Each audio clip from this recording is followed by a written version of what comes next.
নমস্কার, আশা করছি আপনারা সকলে ভালো আছেন। বন্ধু, আজকে আটা তো আমি জল দিয়েছিলাম রুটি বানানোর জন্যে। আর আমাদের বড় প্রভু এসে বলল আজকে মেথি পরোটা করলে ভালো হতো না।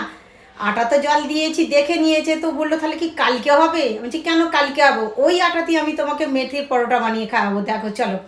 তো মেথি শাক তো এক আঁটি নিয়ে চলে এসেছে। তো সেইটাকে আমি কিভাবে আবার মেথির পরোটাতে কনভার্ট করব, আমার সাথে আমার কিচেনে চলে আসুন তাহলে। দেখুন, আমি একদম ছোট্ট ছোট্ট করে কেটেছি, আপনারা ঠিক এরকমই কাটবেন। এই দেখুন, একদম ছোট ছোট। এরপরে বন্ধু আধা চামচ দিয়ে দিলাম লবণ, সাথে দিলাম আধা চামচ হলদি পাউডার, আর দুটোকে ভালো করে মিশিয়ে নিলাম। আর দেখুন, যত মেশাচ্ছি তত জল বেরোচ্ছে, আপনারাও দেখবেন এইভাবেই কিন্তু একটু নিগড়ে নেবেন ভালো করে।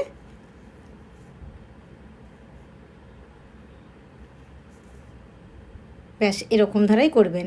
এরপরে ভালো করে নিগড়ে আলাদা একটা জায়গায় নিয়ে নেবেন। এই দেখুন এরকম। ধনে পাউডার 1 চামচ, জিরা পাউডার 1 চামচ, 1 চিমটি হিং, আধা চামচ আজওয়াইন, 1 চামচ তিল, 1 চামচ চিনি, 4 চামচ মতো তেল, সাদা তেল। আর সাথে নিয়েছি প্রথম থেকেই যে আটা মেখে রেখে দিয়েছিলাম রুটি বানানোর জন্যে, আর নিয়েছি ঘি। ঘিটা আপনাদের প্রয়োজন মতো নেবেন। আচানক মেথি পরোটা খাওয়ার শখ হলে পরে বন্ধু, এই যে সব সামগ্রীগুলো, এগুলো সবসময় সকলেরই রান্নাঘরে থাকে, তো বাইরে থেকে তো এক্সট্রা কিছু দরকার পড়ছে না, তো আপনারা বানিয়ে ফেলতে পারেন। আর আমি কেমন করে বানাচ্ছি আপনারা দেখুন তাহলে।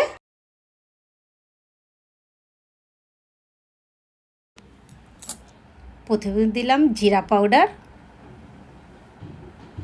ধনিয়া পাউডার, তিল,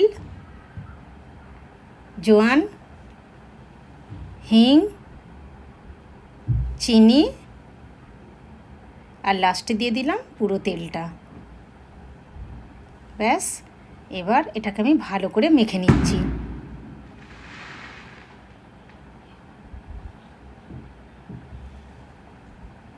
ব্যাস এইভাবেই একটু মাখিয়ে নেবেন ভালো করে। বন্ধু, যদি আমি না টুকরো টুকরো করে ছোট ছোট এরমধ্যে পিস না কাটি না, আমি যে মিক্সারটা বানালাম না, ওইটা এর মধ্যে একদম মিক্স হবে না। তো এরম কেটে নিলে পরে অনায়াসে কিন্তু মিস হয়ে যাবে। তো আমার তাহলে মেথি পরোটাটাও বানাতে কোনো অসুবিধা হবে না। হয়ে গেল।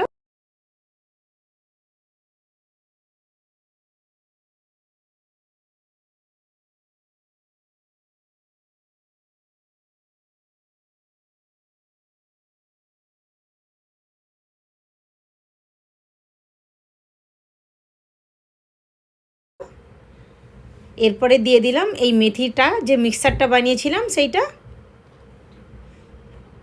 ব্যাস এবার ভালো করে আমি মাখিয়ে নেব, গুঁড়িয়ে বাড়িয়ে সমস্ত কিছু নিয়ে আমি এবার বানিয়ে নিচ্ছি।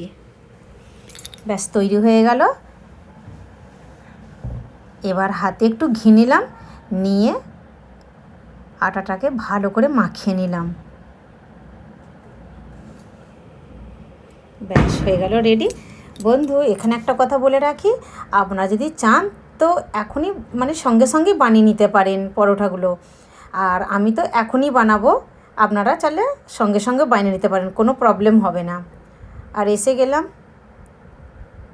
হাতে একটুখানি আটা মিক্স করে নিচ্ছি আমি, নিয়ে একটা ডালা কেটে নিচ্ছি। ঠিক যেমন আমরা রুটি বানাই বন্ধু, অত ছোট নিলে হবে না, যেহেতু পরোটা একটু বেশি নেবেন, তাহলে সুন্দর হবে। আর এইভাবেই ঘুরিয়ে চাকলিতে একটু আটা নিয়ে নিচ্ছি, নিয়ে এবার বেলবো।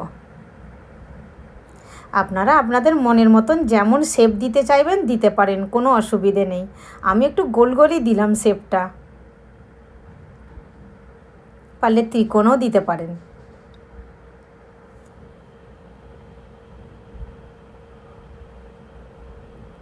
ব্যাস হয়ে গেল। ঠিক এইরকম বেলে নিয়েছি আমি, এই দেখুন। ব্যাস এবার চাটুতে, এবার বন্ধু চাটুতে দিয়ে বেশ ভালো করে এক পাশটা হতে দিলাম, আর এক পেট উল্টে দিলাম, খুন্তি দিয়ে একটু ঘুরিয়ে ফিরিয়ে বন্ধু ভালো করে পাশটা আমি ভেজে নিলাম।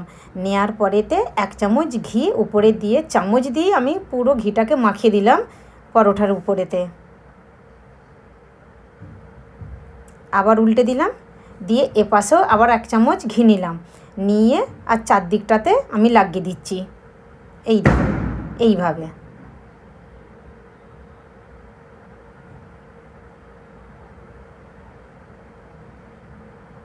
এই দেখুন এক পাশটা কত সুন্দর ভাজা হয়ে গেছে। আমি এইভাবেই উল্টে পাল্টে পরোটাটাকে ভেজে নেব।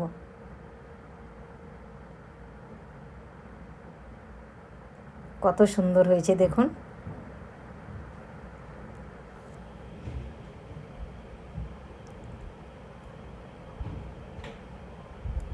ব্যাস তৈরি হয়ে গেল।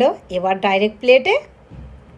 আর এইভাবেই বন্ধু আমি বাকি সব পরোটাগুলোকে ভেজে নিলাম। এই দেখুন কমসে কম 10 থেকে 12খানা পরোটা আমি বানিয়েই ফেলেছিলাম।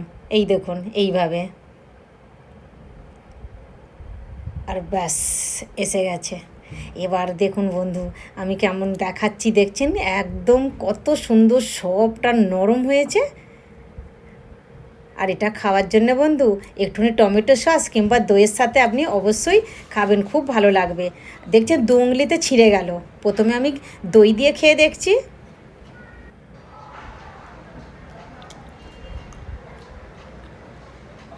খুব সুন্দর হয়েছে বন্ধু, দারুণ সুন্দর হয়েছে। এরপর একটু টমেটো সস দিয়ে খেয়ে দেখছি। দুটোর মধ্যে বন্ধু কোনো ফারাক নেই, দারুণ সুন্দর। তাহলে বুঝতেই পারলেন রুটির আটা মাখানো হয়ে গেলেও মেথির পরোটা বানানো যায়। আপনারা পুরো প্রসেসটা দেখলেন, আমি বানালাম, খেলামও, আর আমাকে খুব সুন্দর লাগলো।